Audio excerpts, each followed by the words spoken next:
Good day to all Indiresh TV listeners and viewers. Tecnotree publishes Q1 results today, and on this video we have CEO Padma Ravichander and CFO Indiresh Vivekananda as guests.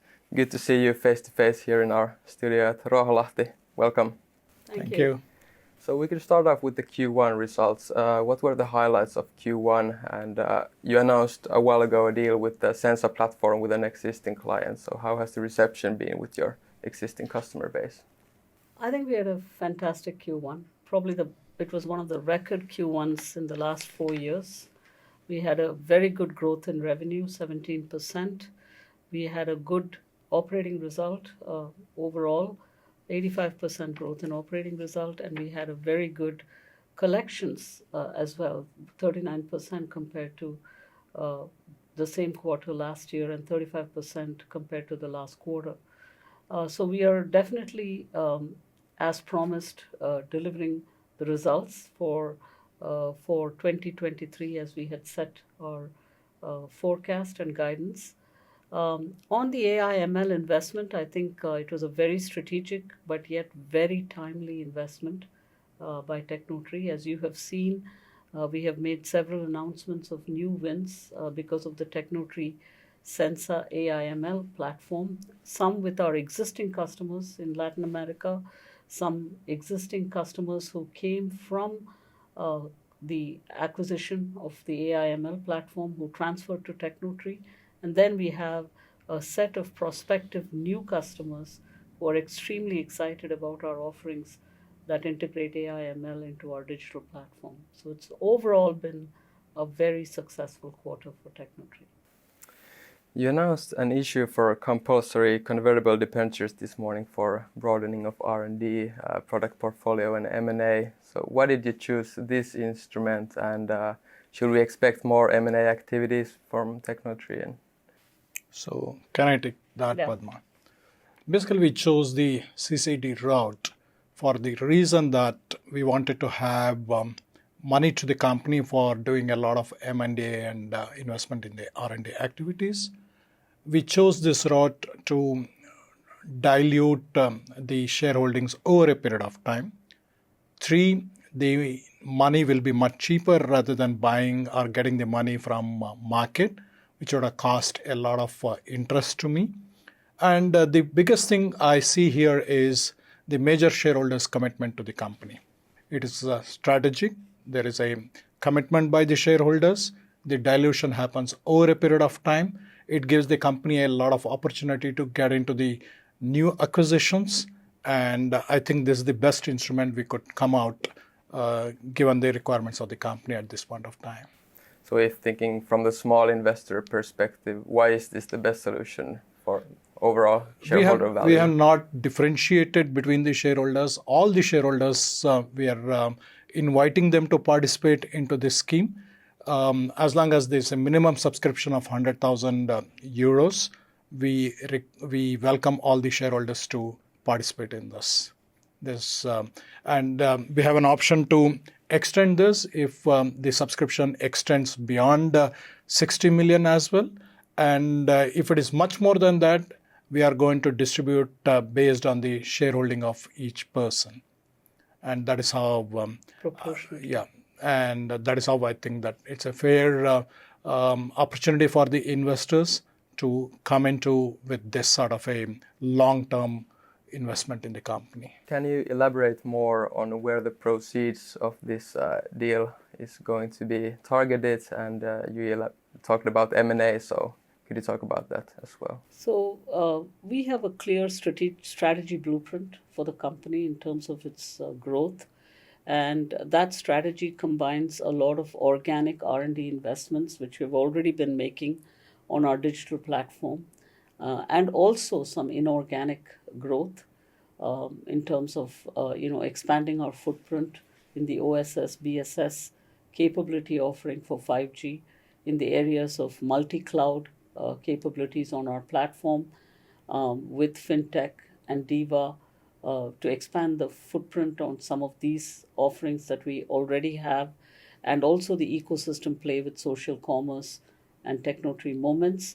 In addition to that, we also see a huge opportunity in the AI/ML area and we plan to invest and grow more as our customers definitely have shown a lot of interest and very promising demand for these technologies. So this is where I believe some of the investments, both in terms of organic and inorganic acquisitions, will be targeted towards. Okay. So then we could talk about the cash collections. You announced a while ago an investor presentation where there was that 20% of your accounts receivable are more than 1 year due.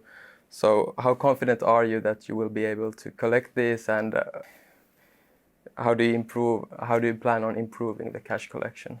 So maybe I can answer that. Or I'll put it in the other way, Padma, Right. before you answer. I will say 80% of my collections are dues are less than 9 months. And the remaining 20% also is well secured. Probably Padma can now offer more details on that. Right. So first of all, I think we've done a very strong cash collection this quarter, as we had promised. Some of the dues that were due in Q4 of last year have turned around, and we were been able to collect them in Q1. Of course, our business is a growing book of business, so there's always new receivables that come up as deliveries are made to our customers. As I said, we have collected 39% more than Q1 of last year, and 35% more collections have been made compared to last quarter. And we will continue to enforce further focus on cash collections. As you know, we are in the digital transformation business, and this business has a long delivery cycle. But we work, even though we work in emerging markets, we work with strong global tier 1 telcos.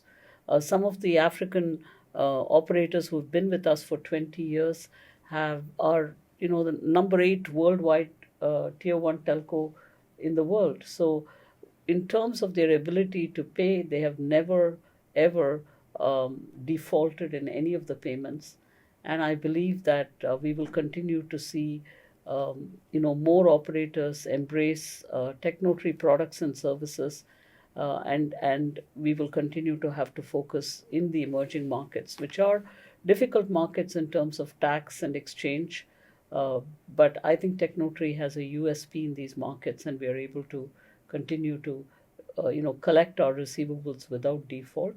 They are slightly delayed, but we have been quite good in our collection so far. And I would say that whatever forward-looking commitments we made in terms of the 12 to 18% more collections this year, I think we will meet that target. So what are the concrete steps and measures you're planning to take on how to improve the collections? Can you open up these? Yeah. One, the steps meaning one, we are strengthening our R&D to ensure that the project deliveries are completed much faster, which will ensure faster collection. Two, we are also trying to get into some sort of currency swaps and forward contracts, which will help me to realize the money much faster from these difficult countries. And one thing we are very proud of is in Tecnotree, at least in the last few years, we never had an occasion to write off any bad debt. That is something we are proud of. That also tells you about the quality of the customers whom we have. So there are certain delays, but there never been an issue of not collection. And we are also talking to the management of these large telecom companies, trying to see whether we can advance the payments from them and also stagger it rather than make it like an ARR type of commitments. So these things, I think, is going to yield more results, and we are already seeing it in the Q1. So if thinking about these texts, how fast do you see the situation improving, and do you have a specific, for example, net working capital ratio that you're targeting? It could be a little bit difficult to commit on that right away because this is an ongoing effort, and each customer is different, each OpCo is different. I can't fit the same rule to all the customers. So what I can assure is we have a commitment made in the beginning of the year that our collections will be higher in this year, and we'll be sticking to that. Okay. Your total personnel has grown quite a bit in the past few quarters. Are these mainly related to Sensa and the R&D investments you're making? And how does it fit into the cost reduction plan that you are now implementing? So definitely the growth in headcount came with the acquisition of the Sensa AI ML team. But we are also making, we have, as I said, an order backlog that we have to retire. So we have investments in R&D last year that we had to make to ensure that our delivery is targets are being met.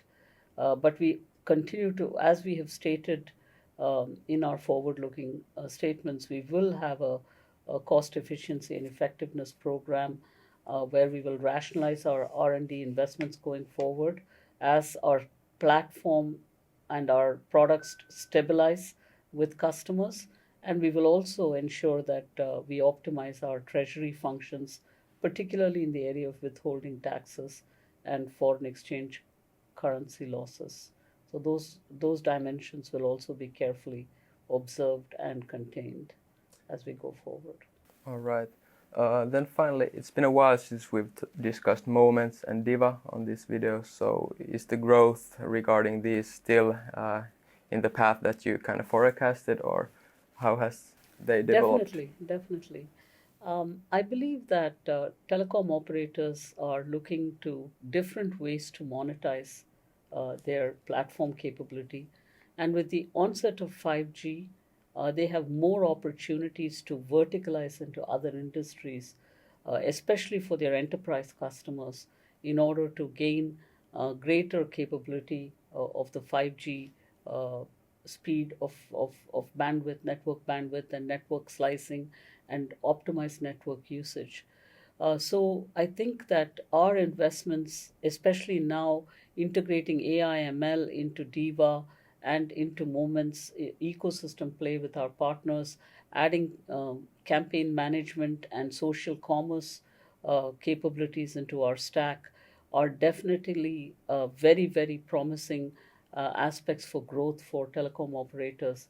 And we are definitely seeing more demand for these products by the operators to fructify their monetization capability going forward. So we are excited, and I think these products, you will start seeing more and more us talking about the opportunities that we will be culminating in 2023 for DiWa and Moments as we go forward. Sounds good. So I assume that at this point it's safe to say that not very high revenues yet from these products, but the outlook looks good. Yeah, the outlook looks good because this is the strategic direction for the telecom operators to grow and verticalize in. So we're very confident that, in fact, if you look at the industry standards bodies and what they talk about opportunities in 5G, there are not more than 2 or 3 vendors like ourselves who have the capability to help telecom operators grow their revenues going forward, and we enjoy that choice position because of our ecosystem play. All right. I thank you for your answers, and I hope you all the best for the rest of the year.